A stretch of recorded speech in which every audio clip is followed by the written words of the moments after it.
Selamat datang saudara-saudari. Ya, hari ini kita mau belajar bersama-sama Yesus mengambil hukuman atas dosa kita di kayu salib. Ya. Sungguh baiknya ada Yesus yang boleh mengambil hukuman atas dosa kita di kayu salib dan kita tidak berdosa lagi dan boleh berdamping dengan Allah Bapa. Mari kita belajar. Ia juga sama dalam Yesaya bab 53 juga. Okey. Kita baca ayat 5 dan ayat 6. Tetapi Yesus dilukai kerana dosa kita. Dia diseksa kerana perbuatan jahat kita. Kita diselamatkan kerana hukuman yang ditanggung oleh Yesus. Kita disembuhkan kerana luka-luka yang ditanggung oleh Yesus. Ya. Dan ayat 6. Dahulu kita semua seperti domba yang sesat. Masing-masing mengikut jalan sendiri. Tetapi Tuhan menjatuhkan hukuman kepadanya, kepada Yesus. Hukuman yang seharusnya dijatuhkan kepada kita. Ya. Ini bermakna Tuhan Yesus mengambil hukuman kita. Dia menanggung segala hukuman kita di atas kayu salib. Kerana kita memberontak terhadap Tuhan. Ya, mari kita juga mendengar cerita dalam Matius bab 15. Ya. Kita pergi ke Matius 15 ayat 10. Tajuknya hal-hal yang menajiskan orang. Ya. Sungguh kuat ayat ini. Mari kita bermula ayat 10. Kemudian Yesus memanggil orang ramai dan berkata kepada mereka, dengarlah dan fahamilah. Apa yang masuk ke dalam mulut seseorang tidak dapat menajiskan dia. Tetapi apa yang keluar dari mulut, itulah yang menajiskan dia. Ya. Ini sungguh kuat ayatnya. Mari kita memahaminya lebih mendalam. Kemudian pengikut-pengikut Yesus datang dan berkata kepada Yesus, Guru, tahukah Guru bahawa orang Farisi tersinggung oleh kata-kata Guru?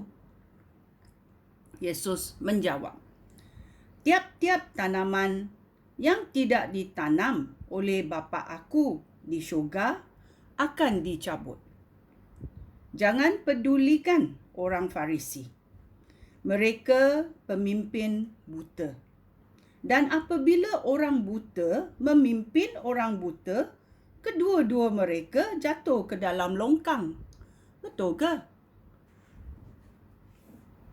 Kita mendengar lebih lanjut lagi. Petrus berkata, jelaskanlah makna perumpamaan itu kepada kami. Yesus berkata kepada pengikut-pengikutnya, kamu ini mengikut aku, tetapi kamu pun tidak faham. Seperti mereka yang belum percaya. Tidakkah kamu mengerti apa yang masuk ke dalam mulut seseorang, turun ke dalam perut dan lalu keluar lagi? Ayat 18. Tetapi apa yang keluar dari mulut berasal dari hati. Dan hal-hal inilah yang menajiskan orang. Dari hatilah timbul fikiran jahat, yang menyebabkan seseorang membunuh, berzina, berbuat cabul, merompak, memberikan kesaksian palsu, dan memfitnah.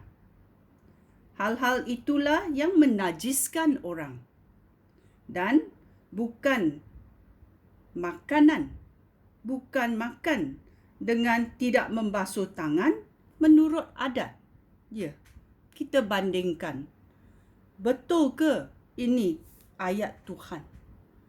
Ini ayat yang dikatakan oleh Yesus. Ya, apa yang keluar dari mulut berasal dari hati. Dan hal-hal ini menajiskan orang. Apa hal-hal itu? Saya membaca sekali lagi. Dari hatilah timbul fikiran jahat yang menyebabkan seseorang membunuh, berzina, berbuat cabul, merompak, memberikan kesaksian palsu, dan memfitnah. Ya. Hal-hal itulah yang menajiskan orang dan bukan makan dengan tidak membasuh tangan menurut adat istiadat. Ya. Kita tahu segala niat jahat yang dibacakan tadi boleh dibersihkan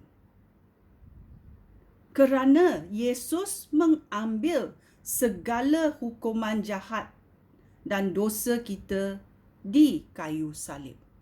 Ya. Kalau kita buat salah, kita mesti menanggung hukumannya. Tetapi sekarang datang Yesus dan berkata, saya akan menanggung segala dosa kamu. Maukah kamu percaya penyelamatan ini? Ya.